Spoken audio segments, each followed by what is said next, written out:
How I celebrated August 15. Laid up, with poison in my belly, holding up, desperate. I went out to buy medicines. Through the narrow lanes, roads cut into wedges by barbed wires. Curfew is a poison that everyone was fed with swollen eyes and my blistered lips. I saw and read graffiti on the shutters. आज़ादी. आज हम जुलाई की एक किताब के बारे में बात करना चाहते हैं. मेरे लिए ये जून की एक किताब थी क्योंकि मैंने जून के महीने में पढ़ी थी और मुझे लगता है कि आई थिंक एक महीना हो गया है that we have not spoken on this channel about that one book every month that we are gonna be reading may be together और if you want to pick it up you can pick it up any time. मतलब मुझे पता नहीं है कि आप ये video कब देखेंगे, तो आप जब भी देखें ये बुक अवेलेबल होगी अमेज़ॉन पर और इसका लिंक जो है ये डिस्क्रिप्शन में मिल जाएगा आपको. तो ये ज़रूर चेक कीजिएगा. Hi, salam, namaste. This is Vrinda Ved. If you're new to this channel, you must have come to this channel because of poetry and shairi and kavita kari. I am a screenwriter, a podcaster, and a lyricist. And thank you so much for joining this channel and watching this video. If you like, then please subscribe and like this video. और जो भी वो सब कुछ मुझे बोलना नहीं आता है, लेकिन यू नो द ड्रिल. मतलब मुझे ऐसा कहा गया है कि बहुत सारे लोग भूल जाते हैं तो उनको रिमाइंड कराना ज़रूरी है, तो मैंने ये करा दिया आपको रिमाइंड. और अब आपका फ़र्ज़ है जो भी लाइक सब्सक्राइब जो भी करना आप कीजिए. इस वीडियो में हम जिस भी महीने में आप ये देख रहे हैं, that month you must pick up this book if you want to understand not just the meaning of freedom, not just the meaning of आज़ादी, स्वतंत्रता, लेकिन we have all now undergone curfews and lockdowns, and consistently we've been locked in our homes and we've been robbed of the freedom that we used to have in the past times, and we don't know कि वो आज़ादी वापस कब आएगी हमारी ज़िंदगी में और वापस आएगी भी या नहीं. Who knows? आफ्टर ये जो महामारी का दौर हम पर से होकर गुज़रा है, इसके बाद ज़िंदगी वैसी होगी जैसी थी ये कोई कह नहीं सकता. कब होगी, कैसी होगी, nobody knows. तो मुझे लगता है कि now that we've deep dived into understanding what freedom really is, the fact that we live in a democracy does not mean that we are free. Freedom comes from the freedom of the soul, not just the freedom of the body. और उस आज़ादी को, रूह की आज़ादी को, आत्मा की स्वतंत्रता को समझने के लिए ये किताब पढ़ना बेहद बेहद ज़रूरी है. I'm talking about the recently launched Rumors of Spring by Farah Bashir. Farah Bashir जो हैं वो कश्मीर में पैदा हुई थी, पली बड़ी हैं. वो पहले रॉयटर्स के साथ काम करती थी, एक जर्नलिस्ट थी. रूमर्स ऑफ स्प्रिंग, बहार जो है वो सिग्निफाई करती है यूथ को, जवानी को, उरूज को. That time of one's life when one is at the peak of beauty, at the peak of energy. और फूल जो होते हैं, खूबसूरती जो होती है, खुशबू जो होती है, उस इंसान के अंदर से निकल रही होती है. मर्द हो, औरत हो, लड़का हो, लड़की हो, कोई भी हो. So the prime of our lives, the youth, is when our minds get molded and how we understand the world, how we look at the world also gets cemented in our minds. जो दृष्टिकोण होता है, जो नज़रिया होता है जीवन को, ज़िंदगी को देखने का, वो उस वक्त जो है जड़ पकड़ता है हमारे दिमाग में. So Rumors of Spring is actually about that process of cementation. How, with what you experience through those prime years, those years of adolescence, those years of puberty, when you change, your body changes, your mind changes, your heart changes, उस वक्त जो आप experience करते हैं, जिस चीज़ का आप तजुर्बा लेते हैं, जिस परिस्थितियों से आप गुज़रते हैं, वो आपको किस तरीके से मोल्ड करती हैं। और अगर खुदा न खास्ता वो परिस्थितियाँ, वो सिचुएशंस जो हैं वो परवर्स हों, वो मुश्किलात से घिरी हुई हों, उसका असर आपके ज़हनो दिमाग पर किस तरीके से पड़ता है, कितना पड़ता है, और वो फिर ज़िंदगी में कहाँ तक आपको बोझ बनाकर अपने कंधों पर लाद कर चलना पड़ता है। Rumors of Spring is the story of that burden on the heart that a very little girl carries when she becomes a woman. ये कहानी जो है, मैं पता नहीं मैं स्पॉयलर्स दूँ या नहीं दूँ, लेकिन this has two narratives that walk with each other as and when Bashir begins to tell her story. अब जाहिर सी बात है कि वो पली बड़ी हैं कश्मीर में, तो बात जो है और कहानी जो है वो कश्मीर में ही सटी हुई है, कश्मीर में ही बेस्ड है। और this book, I also chanced upon reading this book because I am researching on the film that I am writing, and it was I think it was a very enriching experience for me to have picked up this book and have experienced a little, only a little, a fraction of what Bashir must have experienced when she was an adolescent. तो दो narratives जो हैं, दो कथाएं जो हैं जो साथ में चलती हैं, वो है कि बशीर की जो दादी माँ थी जिनका नाम था बोबा, उनके गुज़र जाने के वक्त क्या हुआ था।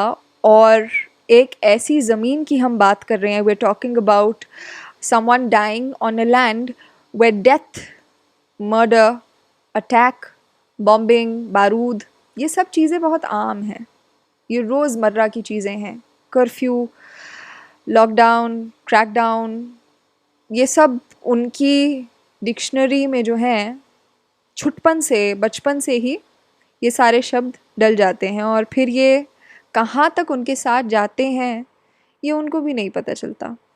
And this is precisely why this is such an important read.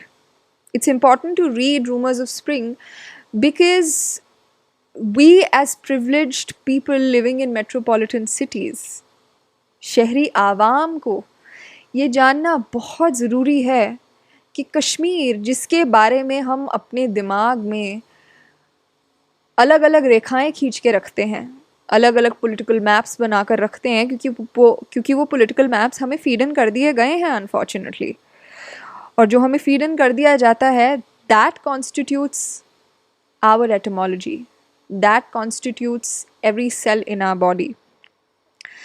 तो जो भी आज तक हमने कश्मीर के बारे में सुना हुआ है वो ठीक है, वो गलत है। अगर वो ठीक है तो वो किस हद तक ठीक है, अगर वो गलत है तो वो किस हद तक गलत है। सही और गलत जो है, मैं मानती हूँ कि right and wrong is always different for every person. हर शख्स के लिए उसका सही, उसका गलत जो है वो अलग होगा। इसका मतलब ये नहीं है कि उसका सही है उसका गलत सही नहीं है। If it's different from you does not mean that that person is wrong. हर इंसान को आज़ादी होती है अपना एक दृष्टिकोण रखने की, अपना एक नज़रिया रखने की, और वो नज़रिया किस चीज़ से बनता है, वो आपके एक्सपीरियंसेस से बनता है, आपके तजुर्बों से बनता है।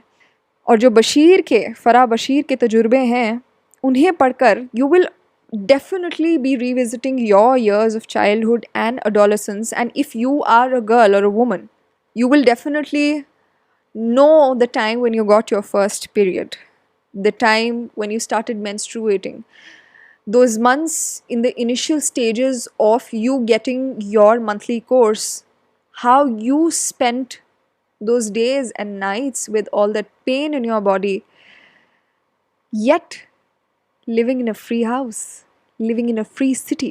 तो वो दो कथाएं जो हैं, जो दो कहानियाँ एक साथ चल रही हैं, वो किस तरीके से उनकी बोबा की जब वफ़ात हुई थी उस वक्त क्या परिस्थितियाँ थी, was there a lockdown, was there a curfew, and how do you cremate a person, how do you bury a person in the middle of a curfew where you do not even have the permission to get out of your house, you have a dead body at your place that starts decomposing very soon, and very stark visuals of what you read, you will remember Heather. You will remember sequences that you must have seen in Heather. और कैसे कश्मीर बर्फ में ढका हुआ फिरदौस, heaven on earth, कैसे वहाँ जब लोग मरते हैं तो वो मौत उन्हें कैसे आती है, और शायद कभी कभी उन्हें दफन होने की आज़ादी भी नहीं होती है. That is what you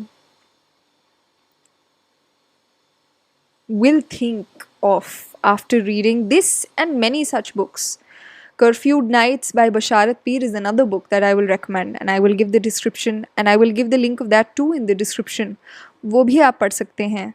Kashmir पर लिखी गई अगर आप एक किताब उठाएंगे उसके बाद आप मुसलसल लगातार जो किताबें उस पर लिखी गई हैं, the experiences that people have shared of having a life there, you will want to reassess the life that you've lived as a citizen, as an urban citizen, living a free life. So, yes, the second narrative that moves forward along with Boba's death is things that she remembers when she sees her dead grandmother in front of her. And then she goes into flashbacks where her grandmother taught her a couple of things, or where Kashmir taught her a couple of things. कभी वो किसी के निकाह पर चली जाती है flashback में, और वहाँ से उन्होंने क्या सीखा, क्या गैदर किया. So it's basically a travel down your memory lane. Unfortunately, that travel down your memory lane isn't that pleasant.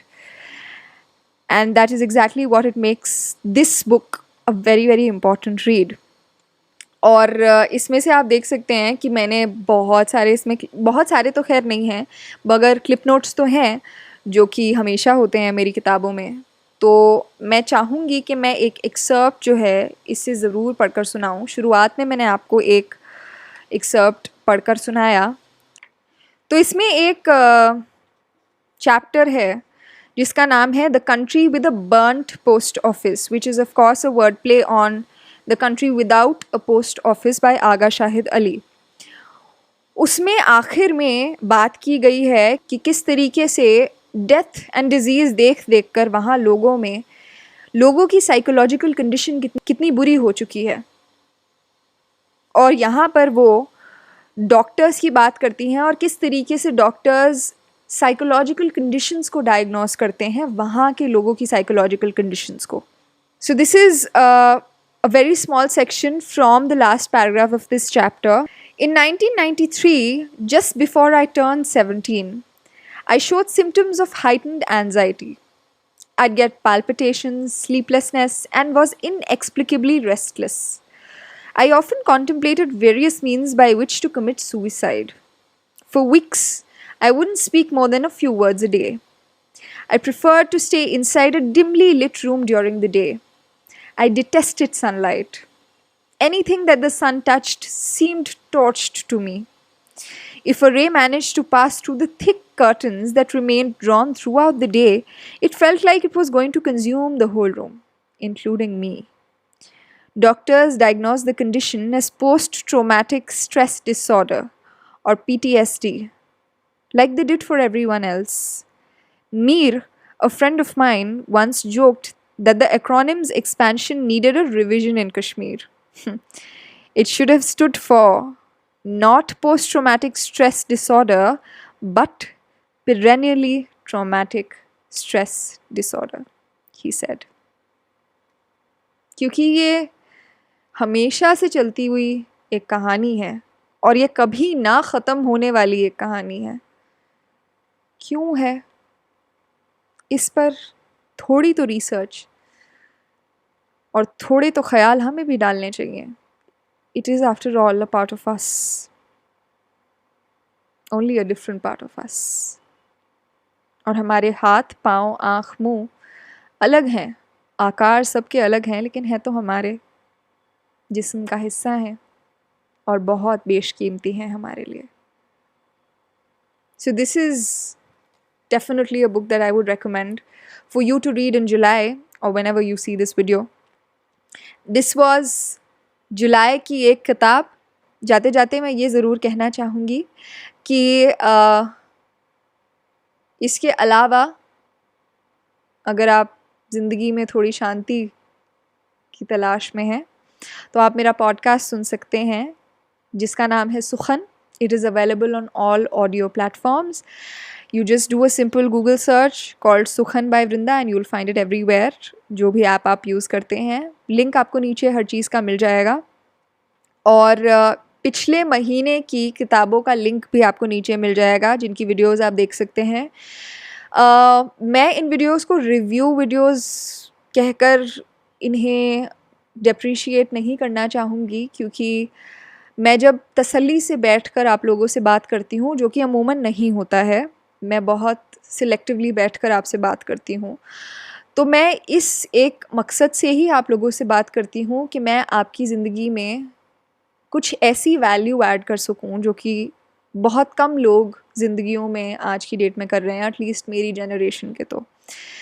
तो सबसे पहले शुक्रिया for watching this video. Thank you so much. Do subscribe and like this video and share it with whoever you think needs this and do listen to my podcast Sukhan. और अगर